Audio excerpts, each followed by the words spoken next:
Now that we have a good understanding of the Japanese feudal system, let's look at the Mongol invasion of Japan. So as we know before, we've talked about the Mongols, a fierce group of warriors from the area of Mongolia, and how they created a giant land empire that stretched from Asia all the way to Europe. Well, a few times they tried to take over the island of Japan. Let's see what happened.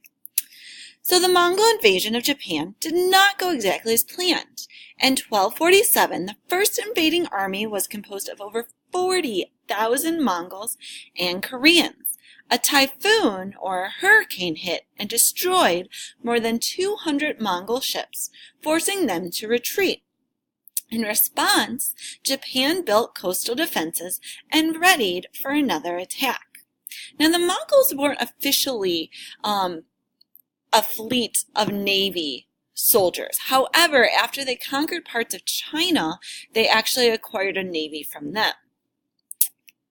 Now, the storms that they say saved Japan from the invasion were known as kamikaze, or divine wind.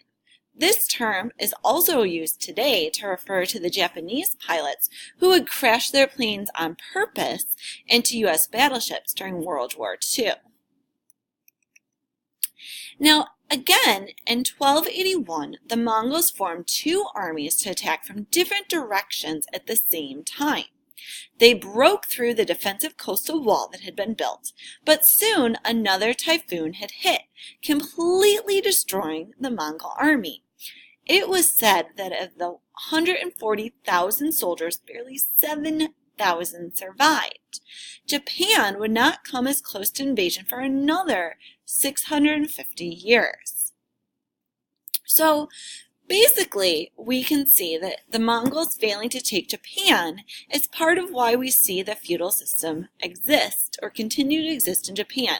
Again, like we said, in 1274 and in 1281, the Mongols tried to attack. However, thanks to those fierce storms, which they felt were divine winds sent from their ancestors to look out for them, Japan was able to defeat the Mongols from invading, and they were able to keep themselves separate and maintain a feudal system until the 1800s.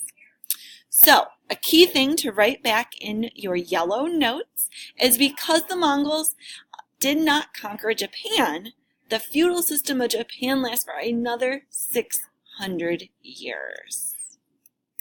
Now, today's task, once you've finished filling out your yellow sheet, go ahead and show Miss Dorian, and then go ahead and get the green Feudal Society paper. You may need to go back to the two videos for some of this information, but do your best to try and answer these.